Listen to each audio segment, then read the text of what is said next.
Hello. Hello, welcome to Deskpop.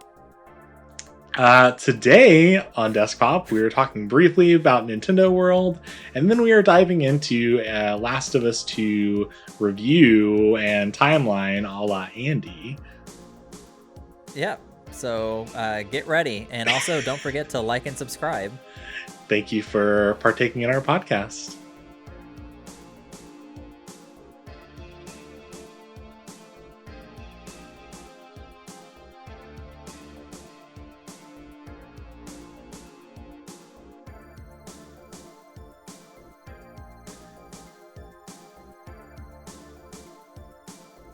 Great, fantastic. I'm happy to have you here, Andy. How's it going? You know, I'm doing okay. I'm doing okay. Wonderful. Yeah, I'm doing good. How are you doing, Brian? I'm doing all right. You know, I'm out in these spooky woods that I'm not familiar with. I haven't played the game. Yeah. Wearing this cool jacket, this Mario jacket. Yeah, just living life. I'm here to have a good time. It just occurred to me, like, are you behind like a green screen right now? Yeah, Or I'm in front of a green screen. Yeah, because I'm looking at like bits and pieces of Luigi, and I'm like, Bowser's shell. Oh yeah, I didn't see that. It's changed your jacket color palette a little bit. Spooky. It's very spooky. Very spooky. Yeah, Yoshi doesn't show up anymore. Oh well. No. Oh, how are you? What are you up to? What's going on? Tell me.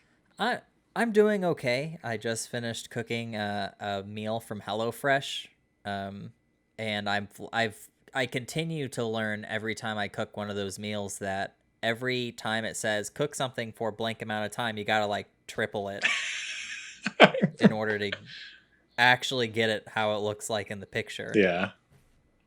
So I did that today. I told you that the latest update in Animal Crossing was going to be enough for me to get back into it, and it was not a lie. I've gotten back into it. Yeah. And I'm struggling to keep up with all of the other changes that have happened to the game that I missed out on. That if you're interested in hearing my quick adaptation to that, listen to our Late to the Party on Animal Crossing.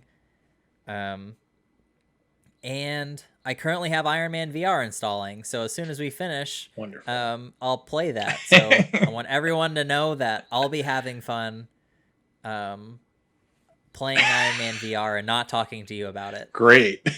Love to see it. Or love not to see it. Love not to see it. I'll have you know that I actually had two backgrounds queued up, so I had an Iron Man background queued up as well. So, but we won't be using that one today. No. Can you seamlessly change it? No. I don't want to put you on. I don't want to be like it takes a while. I don't have whenever a kid is like, "Oh, my kid knows how to do this thing. Quick, do it in front of everyone, right? Let me put you on the spot. Do your party trick. Drink your juice, Shelby." Yeah. Okay. My skin is looking extra great today. I know I have like a nice little sheen from the webcam, but man, my skin is just doing great today. Especially for like the apocalypse. Where are you finding skincare products? Yeah, I don't know. Okay, finding some good loot out there in alternate reality year, I think 2040. I don't know anything about The Last of Us, so I'm gonna try my gosh darndest to explain the lore of Last of Us to you. I'm so excited. Starting from the second game. Starting from the bottom, now we're here. Okay, so you had something I know you wanted to talk about. Yeah, so some footage came out recently of the development of Nintendo World. It is finished. It's ready to be opened. However, it won't be opened, obviously, because of the pandemic. Why? Why won't it be open? Look behind you.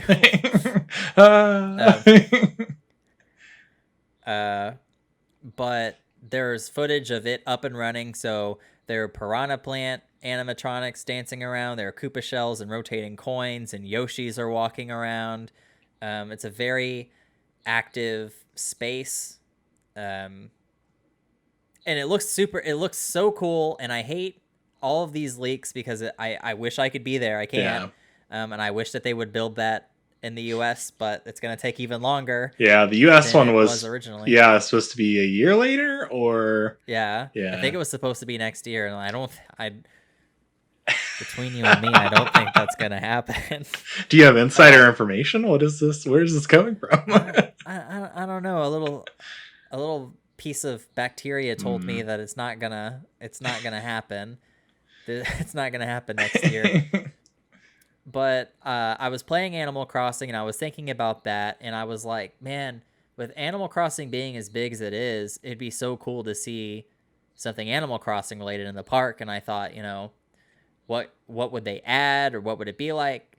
And then I thought of it. Imagine this. Imagine dragons. Imagine Dragons Animal Crossing crossover. It's time. So imagine a boat ride where you go from room to room, similar to like the Disney ride format or whatever. But each room represents maybe a different biome, so you can go through like an Animal Crossing forest, and you can like go to the beach, and then you go through a little village, and then you go to like an island or something. And maybe the weather changes, you're in like a snowy area now, and there are of course different Animal Crossing villagers or whatever, and they're like projected onto like screens in the background or whatever.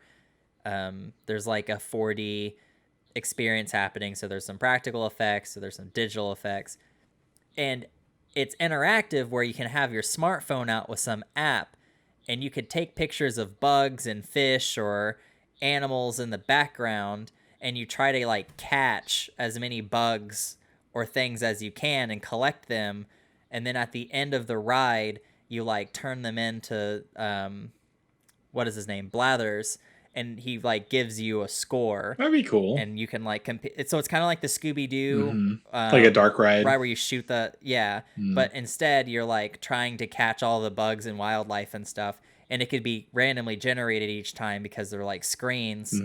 So that'd be cute. That's my idea for an Animal Crossing ride. Have that like collect-a-thon feel, but it'd also be really cute because like there'd be different villagers each time or something. Do you want to hear my idea? Season. Yeah, let's hear it. So my idea is it's a dark ride like Scooby-Doo, Animal Crossing. There's villagers. They're walking around. You gotta kill them. Projected.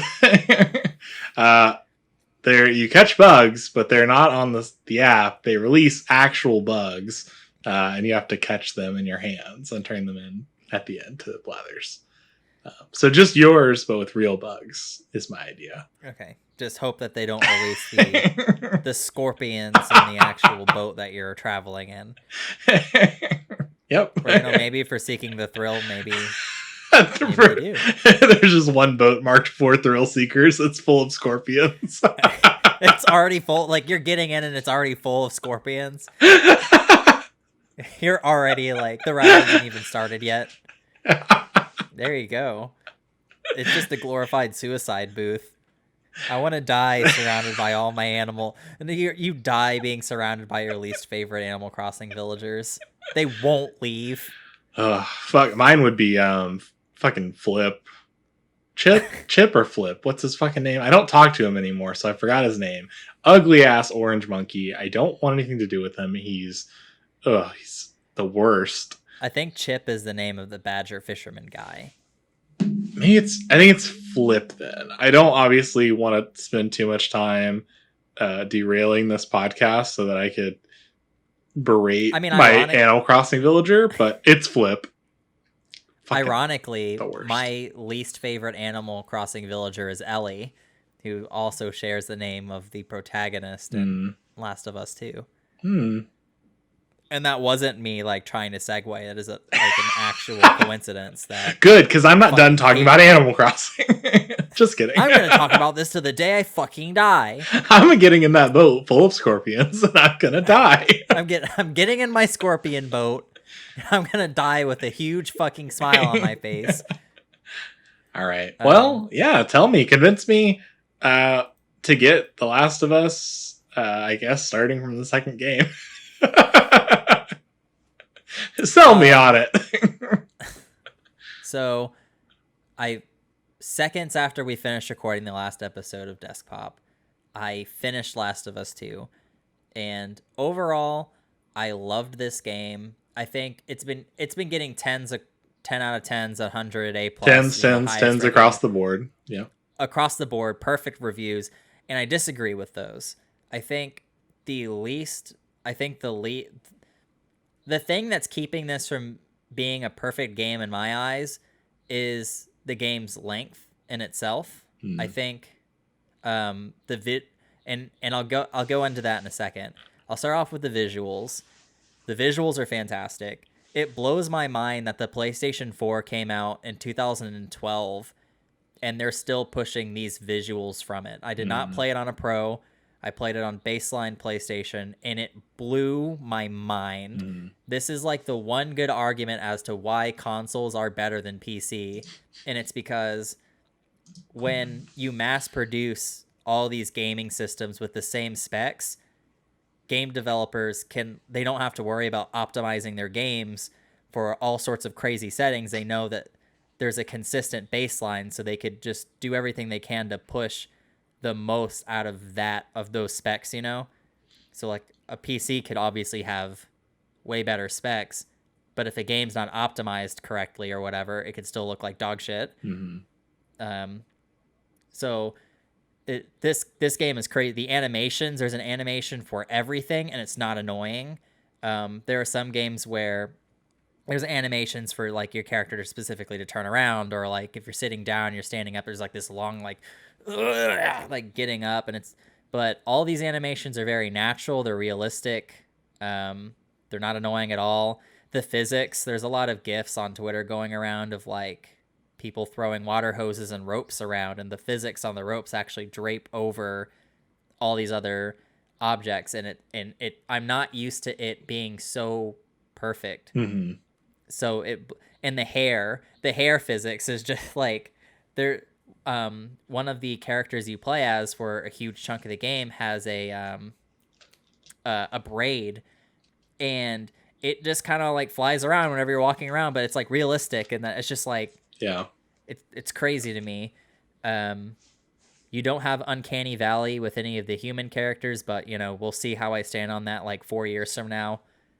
Because usually when games like this come out, they don't age well. But right now, like, this is like god tier visual quality of games right now. As far as the story goes, this story, I love the story, and I'm not entirely sold on this should be a video game. I know they're making a Last of Us show, and until I see the Last of Us, until I see the show rendition, I'll save my final opinion on it. But like, this story was so good, and it sucks that a lot of people are going to miss out on this because it's a game. So there's an accessibility issue with like, people who I know would appreciate the story. They don't play games, so they, unless outside of a Let's Play, they probably won't get to experience it. But I really like the story. The story went in directions that I didn't necessarily think it was going to go in. And that being said, I'm going to jump into spoilers. So if you care for spoilers, I have to leave now because I'm gonna get into it. Oh, Brian's being decapitated. Oh, he's back. Did you finish? So, do you know anything about the first Last of Us, Brian? I saw the trailer. I saw the release. I saw a Let's Play of the beginning of the game. But I don't think it captured my attention in the way that everyone... And it's one of those things where it's like, once everyone is critically acclaiming something, it's hard for me to get excited about it. Like, I don't know if my stupid human brain just wants to feel special and find something that no one else likes or what. But it's one of those things where it's like, I started to watch it, and then it wasn't scary watching it, so I kind of stopped. I didn't pay attention to any of the story. I can't remember a single thing. I know there's like an opening scene where they like get in a truck, and that's like kind of it. That's all I know about the first part. The Okay. first game. This one I knew absolutely nothing about. I knew Okay. the girl with the guitar is the main one, I think. She's the All main right. Pikachu in this game. I'm okay. I have to Okay. quickly walk you through the first game, and then we'll Okay. talk about the second one. All right. In the first Last of Us game, it All starts right. off in the year 2013. Mm-hmm. Um, Great year. I remember this it well.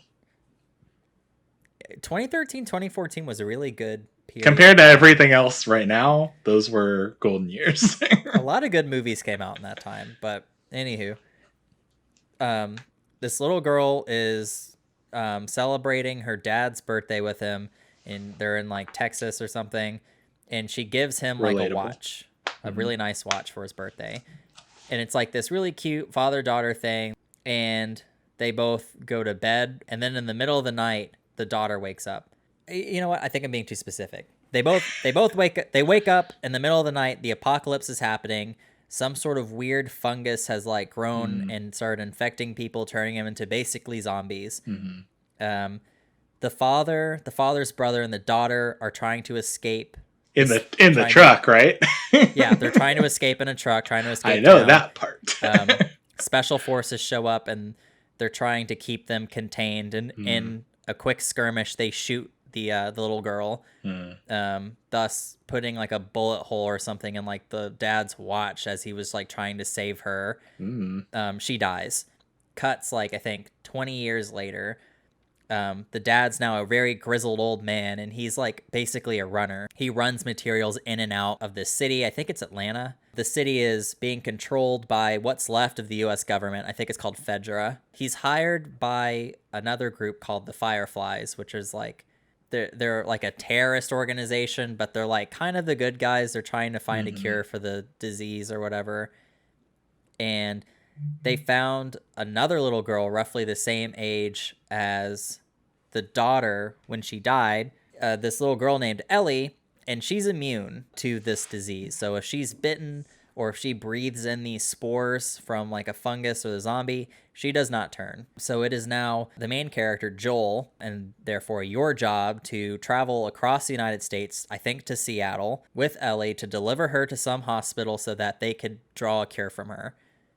And so this obviously is a really long game. So over the course of this long journey across country, this grizzled, grumpy old man ends up forming a bond with this girl, and he ends up like kind of being a surrogate father to her because she doesn't really have a family. They bond over the course of this thing. So by the time he gets to the hospital, they're like friendly with each other now. It's not like they're not just two grumpy people anymore. Mm-hmm. There's a lot of character development that I glossed over, but anywho, they get to the hospital.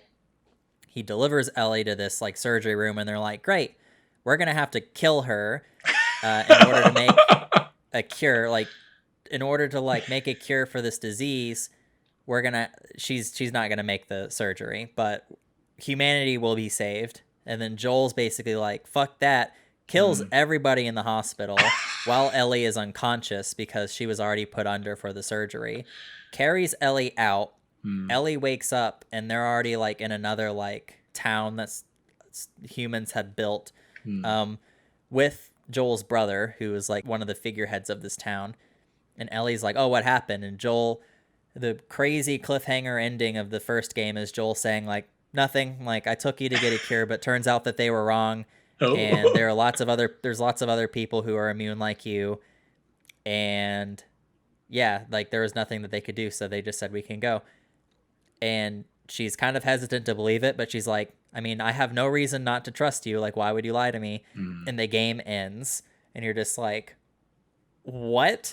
Like, what kind of fucked up person would do that?" He damned all humanity because he's Well. like, "Oh, I have a second chance of being a father." Mm. Whatever. So this next game starts off with Last of Us 2. Last of Us 2 takes place, I think, 10 years after that. Okay. So I think we're in the year like 2040. I'm assuming Joel is dead. So the game starts, and basically Joel ends up saving some other survivors who are on the outskirts of their little reservation, and they're like, "Oh, thanks for saving us. Like, we have a shelter over here. Follow us." And Joel shows up and goes there, and they're like, "Yeah, this guy just saved my life. We're gonna help take him to like the town where he came from. What's your name?" And he's like, "Oh, my name's Joel." And they're like, "Really? No shit, your name's Joel?" And he's like, "Yeah." And they're like, "Great." And so they beat the shit out of him. Great. All the while, Ellie like figures out he's missing, tracks him down, finds him, and they're like, "Yeah, we're not gonna kill you, Ellie. We're here for Joel." They fucking kill Joel Wow. because they're fucking pissed because Joel ruined humanity's last chance of having a cure for the virus. They leave Ellie. Ellie goes fucking hellbent destructo mode. Like, all right, everyone's gonna fucking die. I gotta go cross country, find the people who did this, kill them all. You're playing as Ellie on this cross country road trip. She's teamed up with her. There's not a label on it, but like kind of her girlfriend. She leaves this small town to travel with her, but they already kind of have like an established relationship, so they're kind of like, whatever, bantering over the course of this thing. You're killing people left and right on your way to avenge Joel's death. Then halfway through the game, it cuts, and you're now playing as the person who Ellie watched kill Joel. Turns out the person who was performing the surgery on Ellie was this woman. Her name is Abby. Abby's father. So she avenged her father by killing Joel. You meet her starting, there's a flashback with like her with her father and like them bonding, and then you kind of play through the segment where you find out, the father died or whatever. And then it cuts to like her living life in this town that she's in, and you get to meet all of her other friends, and these are all familiar faces because these are people who Ellie killed earlier in the game, because you're playing in a time where Ellie's also on her way. So now you're feeling really bad because you're meeting all these people and you're like, man, I killed them and I killed this person and I killed this person. So by the time you like make it to the end of the game, you're still playing as Abby. You fight Ellie, and you're really sympathizing for Abby. You're just like, Joel. It sucks because you see it from both sides, and you really sympathize with the people who killed Joel. They were really hurt by what happened. She ends up besting Ellie in combat and is like, "I'm not killing you. I'm going to." Oh, there's also halfway through the game, there's like a religious cult, because every modern game needs a religious cult, and they're all horrible people. You meet these two people who were excommunicated from the group because one of the people is trans, and they came out as trans and shaved their head, and that's like against their religion or whatever, so they're trying to murder them. So you end up partnering up with them. One of them dies, so it's Abby and I'm forgetting their name. Abby and this other trans character, and so they're kind of like the Joel and Ellie of this game. You watch them bond over their journey. So Abby bests Ellie in combat or whatever. They let Abby's companion convinces Abby to let Ellie live. She lets him live. Cuts to like a year later. Ellie is living on a farm in the middle of nowhere with her girlfriend, who now has 2 babies because there's a whole pregnancy arc in the middle. And she's like, "Yep, this is enough for me," but she still can't sleep, and she has panic attacks, and she's like, "Nope, I haven't gotten my sweet, sweet vengeance. I'm gonna go avenge Joel, goddammit." So we're playing as Ellie again. Abby and her friend are caught by like some fucked up group. Ellie finds them, kills them all, saves them both. They're both in already pretty rough shape, but Ellie takes advantage of it, beats the shit out of Abby. It basically is on the verge of drowning Abby, and then she has like a flashback of Joel, and she kind of figures out like killing Abby is not going to change anything, and it's not going. She learns that there's no true justice in getting revenge. Yeah. And all throughout Ellie's arc, there's flashbacks to the night before Joel died. And Joel and Ellie are interacting, and you're like, man, did Ellie ever find out that Joel lied to her?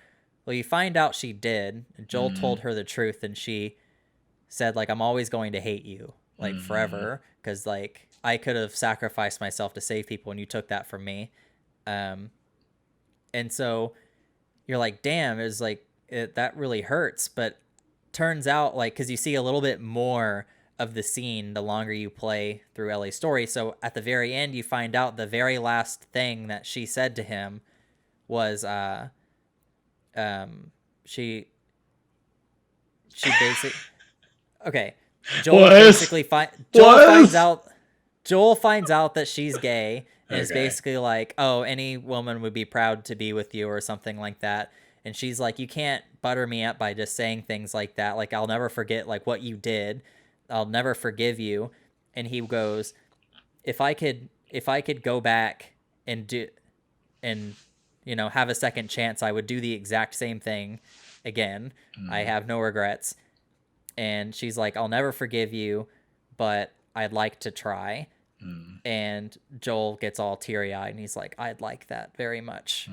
And they kind of stand there for a little bit, and then she, like, leaves. And you find out that was the last exchange that they had.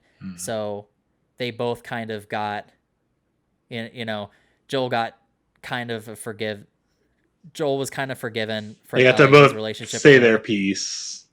Yeah. Like, yeah. And Abby got to, like, go and live a new life with her new friend, and they're just trying to, like, rough things out together. There's obviously a whole bunch of other things in the story. Like, I kind of rushed it because, like, I don't have time to go into the whole thing. But I really like the game. It was so touching. There are these musical renditions in the middle of the game where Ellie will play her guitar, and it sounds really cringy, but, like, it's so good. She does, like, a cover of Take On Me, and she sings it, like, to her girlfriend, like, halfway through, and it's, like, right when they, like, just left everyone they've ever known, and they're, like, in the middle of nowhere, and they're, like, kind of on the outskirts of this rebel base, and things are looking a little grim. And it's just, like, it's so beautiful, and I sobbed at the end. It was so sad, and the acting was so good. It's the Last of Us series. They're not scary games. They're like, it's The Walking Dead and, like, Pixar's Up mixed together. That's what this series is. I fucking loved it. And there's gameplay in between these story beats, and that's kind of my negative thing to say about it. The gameplay is really fun, but it gets a little repetitive. Okay. There hits points where, like, you're exploring an area, you're getting some loot, you kill a couple of clickers, which are like the zombies. We've already talked about how I hate that. Yeah. Well, I will say, I know. the clickers, out of all of them, like, every other term in this series is kind of dumb, but the clickers make sense because they make this, like, actual clicking sound. Sure. So you have, like, if it was a generic zombie, then it's like, why aren't you just calling them zombies? Yeah. But, like, they have, like, weird, like, fungus heads, and they make this actual. Anyways, but you enter this, like, rinse, wash, repeat cycle, like, in the midpoint of Ellie's story, which is, like, half of the game, where you're kind of doing this, like, same cycle of, like, explore, loot, fight some things, move on. Oh, there's, like, a firefight I gotta survive. Then you kind of, there's, like, this, I think it's, like, maybe 2 hours that you have to kind of, like, suck it up through. Yeah. That it just kind of feels boring. Other than that, it was really fun to play through the game, but just this 2 hour span, I was like, man, like, I want to fucking die. Like, Jesus Christ, this is, like, I want to keep watching the story play out. The thing that really makes this game special, other than the story, because the story is kind of a unique thing, is just the level of, and this is the thing that it gets a little toxic due to like the outcry. But I think the representation in this game is like pretty solid. Yeah. You obviously like you have there's not like a traditional antagonist because you play as both the protagonist and antagonist of the story. They're both women and they're both not overly sexualized or any, like Yeah. I haven't played the latest Tomb Raider games, but I've heard they've done a really good job at like getting something that was kind of like this, pair of tits with legs character, and they fleshed that out. The Last of Us, like these characters are, it was refreshing to see. Yeah. Abby got a bunch of shit because she's fucking ripped. But I thought it was really cool. Like again, like you're not seeing like some stereotypical like what you'd expect for like a female game character. It's not it looks like a human being because it looks like a person. You have this Abby's trans friend, like that, like kind of explores some like real world comparisons with like how overly religious. Obviously, it's kind of hyperbolic in this game because they're like a religious cult and they're trying to murder this person for being trans. But there's some symbolism there with the treatment of trans people. So I thought that was really cool. I thought obviously I can only say so much from the lens that I possess, but it seemed like, I was glad to see it. It didn't like, it didn't feel forced. It felt natural to the story. But I think that's like other than like the graphics and the story, like just that level of representation. And also Ellie is like traveling on this like adventure with like her girlfriend, and it's not like, again, not like an overly like, whoa, look at her, she's gay. It's just like they're just traveling together, and it's nice to see.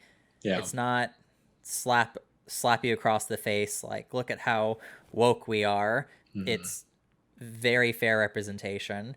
Honestly, I mean, that's probably the biggest, like, if I was going to play the game, I think that's probably the biggest reason I would, is just because there are not a lot of games that have, like, a protagonist that's not just, like, a straight white male, Like, if they do, it's, it's still usually a male, or, like, I don't know. So that's kind of a draw for me. That's interesting.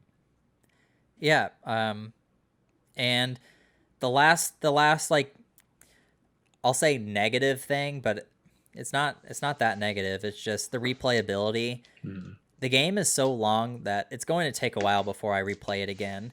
And also, I think it kind of helps because I need some time before I play it again. It's like I want to reflect on the story for a little bit more and kind of really break it apart, and kind of, because the first game had this really bittersweet ending, but it took the whole first game to establish the lore in this world. But this game, the benefit that it has is that it's a sequel. So I know these characters already. I know this universe. So they can hop straight into like telling the story from beginning to end, and not having to introduce a whole bunch of like new components. So there's a lot more to digest that I'm still kind of going over. But yeah, so overall, I think sounds like there's a lot of thought put into like I guess humanity and like how you, I don't know, viewing someone's story from their perspective, rather than just like assuming that you're the hero in the story and like everything on your side is like the absolute like truth, which I think a lot of people have trouble with. Like everyone assumes that they're the protagonist and everyone else revolves around them, when in reality it's like you're a side character in a lot of people's stories. You know what I mean? I don't know. It's very similar to Steven Universe. If you watched, have you watched Steven Universe, or did you saw a little bit? I saw more Steven Universe than I saw The Last of Us first game, which is not a lot more. That's familiar with the. They both explore like a similar concept where like they give you this character and you're like, this is who you should aspire to be. This is like this is the hero of the story. And then by the end of the game, you're like, man, fuck this person. This person's a horrible person. Cause like you see that nobody's perfect and I gotta work it. But now all these characters, they're all exploring this like morally gray area of like who's in the right here. They've all done really shitty things, and they're all like seeking vengeance for. They're all seeking vengeance. People have their own motivations. Yeah, I mean, it's not the world isn't black and white, and yeah. So I think it does a good job with that. It's very, if another thing I'll compare it to that it's 50-50 if you've seen it. Like Logan, did you see Logan? Yeah, I've seen most X-Men things. Playing that game had the same feel to it as Logan. Like this raw, I like that. Yeah. Finale feeling of like, you know, this is the last journey I got in me, and I'm gonna give it my all. And I was bawling. I was crying the entire. When Logan ended, I had no more tears left to cry. As the late great Ariana Grande said, I had no tears left to cry. That's what The Last of Us 2 will do to you. I don't know about the first one. The first one is just like has this punch to the gut ending of just like, I thought it was, is that it? I thought it was supposed to be a horror game. Like that. A lot of people who outside looking in say that, but yeah, no. That's what I thought. And so like watching a Let's Play that wasn't very entertaining, because I like to watch usually scary games that I don't play. And so I was watching this one, and I think I stopped because I was like, I saw the scene, I think in the beginning when you started talking about it, it came back to me, the whole Joel losing his daughter and everything. And then I think I saw a little bit after that, but it just, I remember just being like, this isn't scary. I don't know. Yeah. I don't want to watch it. The selling point for this game is just the story. It's not like okay. Good to know. It's similar to like I Am Legend. I've thrown so many comparisons, but okay. Another Will Smith movie you haven't seen. I don't like Will Smith very much. Damn. He's fine. He's just not my favorite person. Top 10 Will Smith movies. But yeah, the main platter here is the story. Like there's like one or two spooky parts in the game. Sure. There are a couple of jump scares in this game that's like really got me. They'll get you to let your guard down, and then they'll scare the shit out of you, and then they'll like throw some more story beats at you to, you know, water it down. But yeah, overall I think I gave it like an 86, which is my second best game of 2020, right behind Ori and the Will of the Wisps. Yeah, so, I've heard a lot of good stuff about that too. Yep. But those are my thoughts. I really liked this game. I thought it was just a tad bit long, but overall I think a lot of the reviews were correct, and everybody who had issues with Abby is just a dirtbag human being. You know, I hope you don't play the game. You don't deserve to play the game. I always find that funny because, like, obviously I'm gay, and whatever someone's like, like they made it political, like, you know, and I can see it from like the idea of like, oh, it's uncomfortable for me because I'm like having to like think about this thing, but it's like people just exist in the world, and you may or may not, like, you may have to interact with someone that's different from you, and like it's always so strange. Like if you look at like the amount of games that are out there and the amount, like, I think I could be using a wrong percentage, but I want to say there's like, I don't know, 10% of people identify as gay, maybe something similar to that. And so it's like, if you look at all the video games that are out there, 10% of the video game characters that exist are not gay. You know what I mean? It's like the representation is not even equal to the amount of people you would interact with outside of, you know, outside in the world. So I don't know. It's important to me because, like, I don't think I ever grew up with a gay character like playing in games. Obviously there were the ones that were like kind of implied, like maybe trans, like Birdo, and like Poison from Street Fighter's trans, but like I don't know, it was only until recently I found out, like, you know, when Soldier 76 was announced to be gay, I was like, oh, neat, that's really cool. Like I wish like I had grown up with a character like that and been like, oh, that's really cool. So yeah. I'm glad to see, I don't know, studios making an effort to really do that and put representation out there. So, well, it's also like almost everything is political. Like if you tell me, like, you can make something like political. The audacity for someone to be like, oh, the first Last of Us isn't political. It's just like, did we play the same game? Like, there are a lot of pieces of media that like people were saying like, oh, the Lego movie isn't political. And just like, what are you talking about? Like, there's this whole like everything is awesome is like a parody of like corporations spoon feeding you like, their own rhetoric.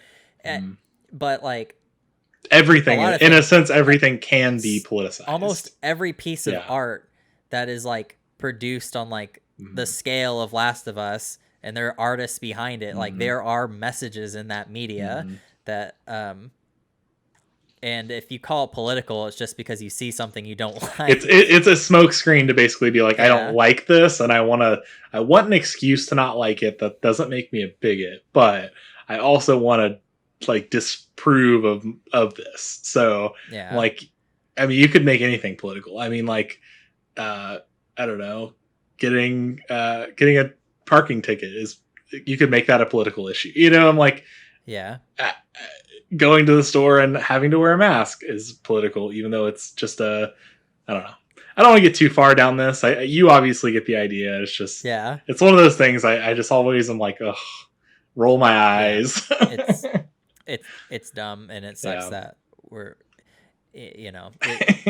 I keep thinking I'm in a very safe space. It's just me and you, bud. It's just me and you. Private conversation.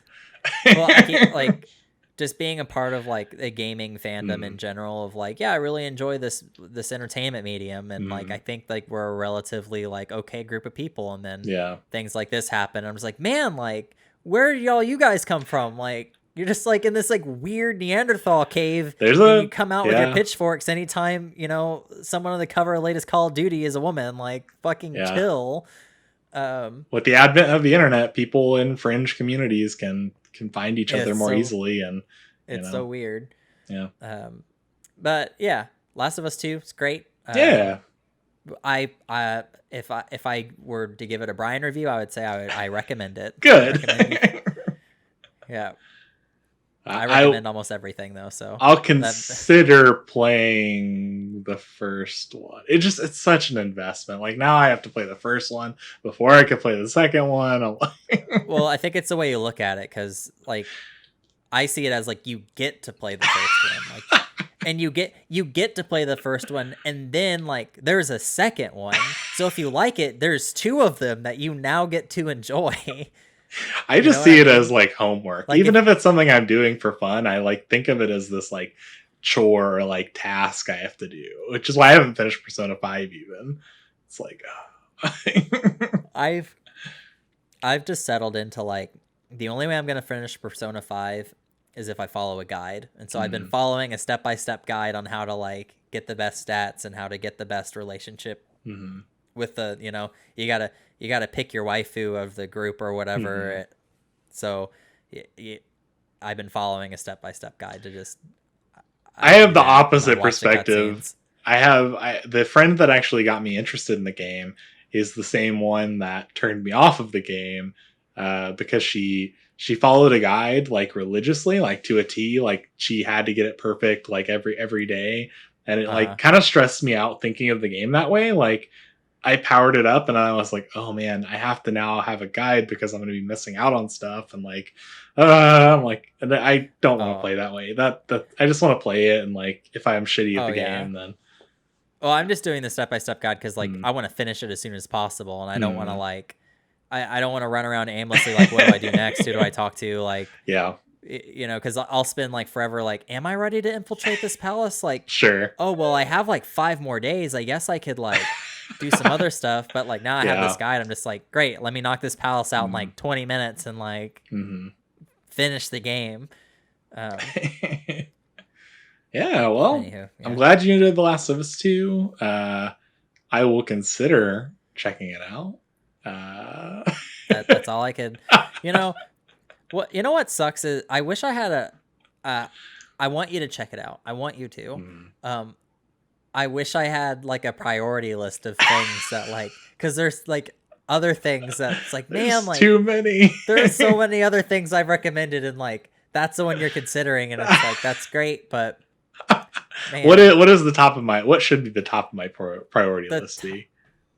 I think because I just mentioned it earlier, and that got me thinking about it again. Because I was like, man, like I've recommended it to you a billion times. Steven Universe. Oh yeah, yeah, I'd love for you to watch that because I would love to talk about that series with you. yeah. Because because Brantley, a mutual friend of ours, introduced me to the series, but he bailed like as soon as I started watching. So he stopped. So I had no one to talk about it with. Okay. Then I watched the whole thing with Dana, and we talked about it for a little bit. We watched the sequel series, but like I want to talk about it with more people. Okay. I don't know anybody else who's watched it. I can make you a promise that I will start Steven Universe again. I think a promise. The hard part, the part that made it hard for me to get into it was I had watched it on Cartoon Network when it was coming out, partly. And so shows like that are hard to like start watching from the beginning because I've skipped around so much in different episodes that I'm like, I don't remember everything that's happened, and then 2, I have to start like, I don't know. It just puts you in a weird spot. Instead of like starting something fresh, you have this like some memories of things that happened, but not. I don't know. I will watch the first. I think season. you'd like it. There's several episodes, and I know I like it. I know I like it. The movie at the end of the first, there's 2 series, but okay. So Steven Universe, I think that's 4 seasons. Okay. Then there's a movie, and then there's one last season, and the movie's like all about friendship. And I was like, this just has your name all over it. There's musical numbers about friendship. I do love friendship. they say the word friendship a lot, and I'm like, this is the Brian movie. Anyways, yeah. So okay, but still check out Last of Us. But Steven Universe, like you got it. Steven Universe is number 1. That's one at a time. I need things one at a time. Oh well, thank you for listening to our podcast. If you enjoyed it, you can find us at DeskPopcast on social media. You can email any questions, comments, and suggestions to deskpopcast@gmail.com.